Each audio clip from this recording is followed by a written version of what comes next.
বর্তমান সময় দাঁড়িয়ে আমরা অনেকেই দাঁতের সমস্যা হলে দাঁত তুলে বাঁধিয়ে ফেলি।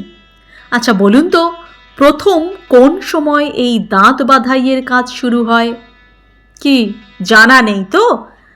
না জানা থাকলে আজকের ভিডিওটা আপনার জন্য।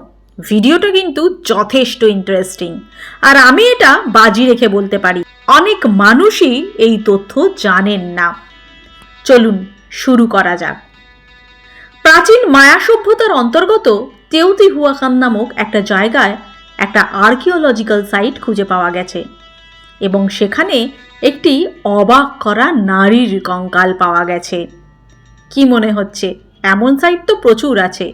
হ্যাঁ, এমন সাইট প্রচুর থাকলেও এই নারী কঙ্কালের কিন্তু একটা বিশেষ বিশেষত্ব পাওয়া গেছে।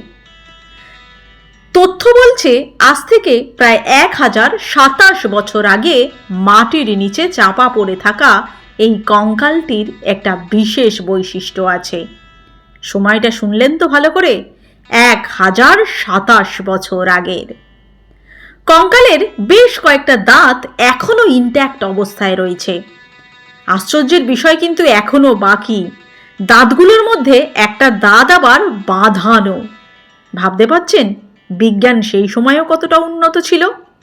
সেই বাঁধানো দাঁতটি তৈরি হয়েছিল মায়া সভ্যতায় পাওয়া যেত এক ধরনের মূল্যবান পাথর দিয়ে। মায়ানরা এই পাথরকে কি পাথর বলতো জানেন? জেট পাথর। এই জেট পাথর দিয়ে তারা নানান ধরনের মূল্যবান সামগ্রী সেই সময় বানাতো। এই নারীর বাঁধানো দাঁতটিও কিন্তু জেট পাথরের তৈরি। তার মানে বুঝতেই পাচ্ছেন বাঁধানো দাঁতের কনসেপ্টটা ঠিক কতটা পুরনো। দাঁতটি তার ম্যান্ডিবলের সাথে আশ্চর্যভাবে সিমেন্ট বা ফাইবার জাতীয় কোনো এডিসিভ দিয়ে যুক্ত ছিল।